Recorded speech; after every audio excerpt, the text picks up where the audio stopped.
इस प्रश्नावली में 8 नंबर प्रश्न तक सॉल्व कर दिए हैं। नेक्स्ट 9 नंबर प्रश्न है integration 2x² plus e⁻x into dx।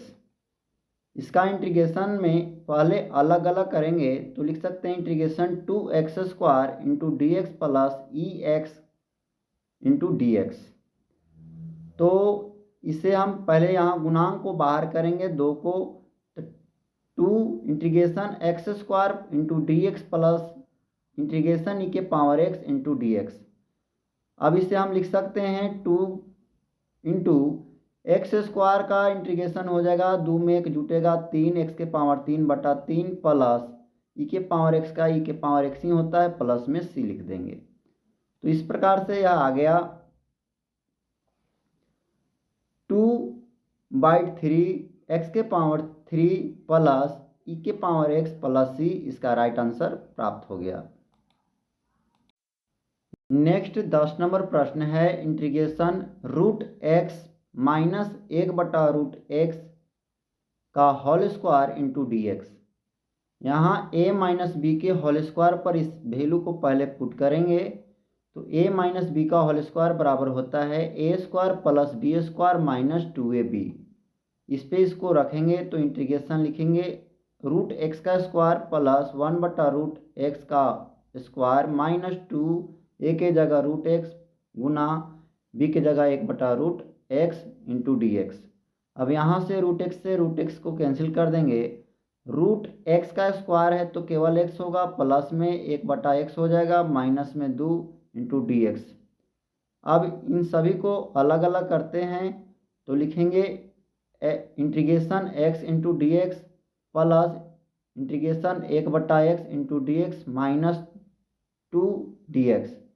अब यहाँ से इंटीग्रेशन को निकालते हैं फॉर्मूला बेस के अनुसार तो देख पा रहे हैं कि x के पावर यहाँ 1 है तो x के पावर 2 बटा में 2 हो जाएगा, प्लस 1/x का इंटीग्रेशन होता है log mod x तो उसी को लिख दिए हैं, माइनस 2 को बाहर कर लेंगे dx प्लस c।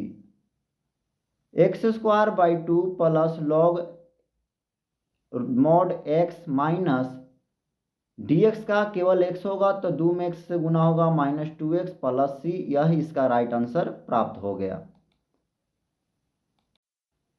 11 नंबर प्रश्न है integration x³ plus 5x² minus 4/x² into dx।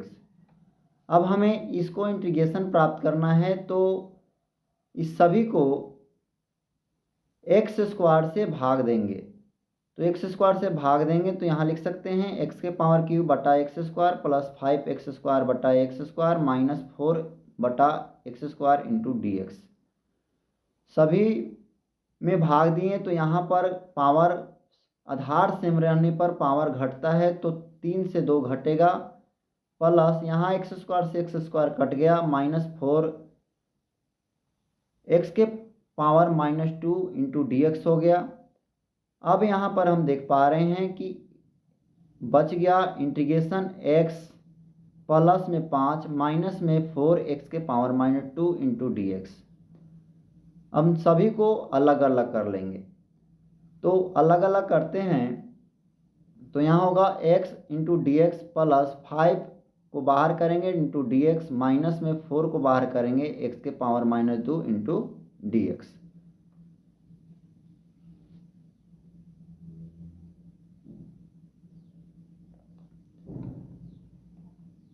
तो अब लिख सकते हैं x के पावर यहाँ पर 1 है तो x⁻2 बटा में 2 प्लस 5 इंटू dx है तो 5 एक dx का फॉर्मूला होता है समाकलन होता है x तो 5 गुना x हो गया, माइनस में 4 गुना x⁻2 में 1 जोड़ेंगे बटा में -2 में 1 को ऐड करेंगे प्लस c।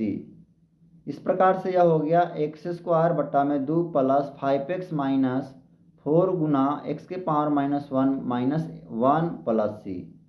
अब इसे हम लिख सकते हैं x² बटा 2 plus 5x plus minus minus plus हो जाएगा क्योंकि यहाँ माइनस है तो प्लस 4 बटा x प्लस में सी, माइनस पावर एक्स एक है इसलिए बटा में आ गया। अब यही इसका राइट आंसर बन गया।